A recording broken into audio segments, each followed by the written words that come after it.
Le mois de mars, dédié par la communauté internationale à la campagne pour la protection et la promotion des droits des femmes et au cours duquel les femmes du monde entier célèbrent la journée internationale du 8 mars, vient de s'écouler.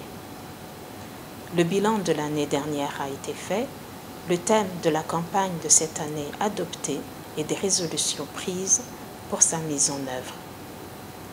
Au Burundi, le thème adopté était « La femme au centre du développement agricole et la protection de l'environnement ».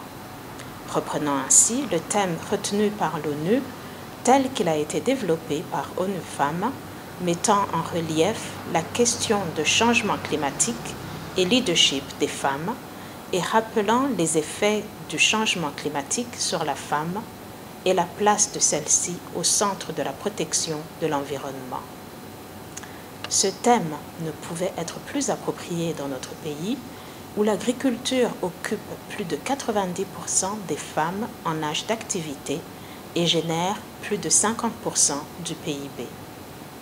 Le gouvernement a fait de l'agriculture le secteur phare du développement économique du pays et tous les discours politiques en appellent à la réforme et à l'investissement dans ce domaine. Le mouvement Inamahoro se joint à toutes les femmes burundaises pour saluer ces annonces et voudrait croire en leur concrétisation pour faire enfin de la femme non seulement une employée bénévole, mais aussi et surtout l'acteur principal et donc la cible de ce développement attendu de l'agriculture. Le mouvement Inamahoro voudrait en effet croire que tout sera mis en œuvre pour réussir ces réformes. Ces réformes annoncées ne prendront forme et ne produiront les résultats escomptés que si le gouvernement se dote des moyens de sa politique et prend à bord toutes les parties prenantes, y compris les femmes.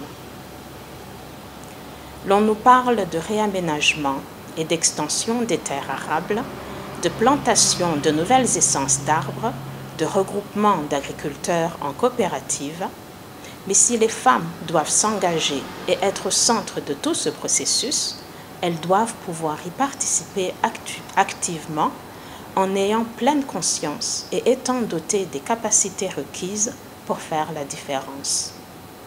Pour y adhérer donc, elles ont besoin d'être préalablement sensibilisées, informées, encadrées, appuyées techniquement et financièrement pour pouvoir efficacement cultiver, entretenir, récolter, emballer et pourquoi pas transformer et inonder les marchés.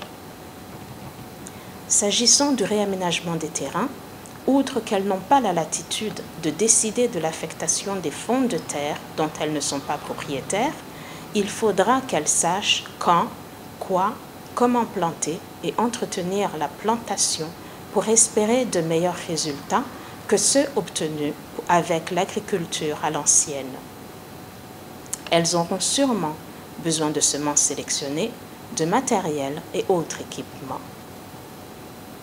Accéderont-elles au crédit de la banque, fût-elle celle des femmes nouvellement mises en œuvre ou d'autres institutions financières, lorsque la majorité n'a aujourd'hui ni les moyens d'ouvrir un compte et de le garder actif, ni aucune autre garantie que la force de leurs bras et la sueur de leur front?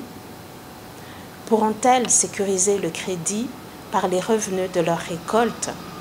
Sauront-elles conditionner leurs produits pour une meilleure compétitivité sur les marchés locaux, régionaux ou de niche? Pourront-elles s'organiser pour avoir directement accès à ces marchés sans passer par des intermédiaires qui récolteraient là où ils n'ont pas semé? Voilà autant de préalables et de questions auxquelles le gouvernement doit avoir pensé et auxquelles il devrait avoir des solutions pour que la femme au centre du développement agricole ne soit pas qu'un simple slogan. Le mouvement Inamahoro est convaincu que la réussite de cette politique ouvrira véritablement la porte au développement durable et inclusif que nous désirons tous. Nous exhortons donc le gouvernement à tenir sa parole et à faire de cette politique son cheval de bataille en prenant des mesures concrètes en vue de sa mise en exécution. Nous invitons toutes les femmes à rester alertes pour saisir toutes les opportunités que le gouvernement leur offrira.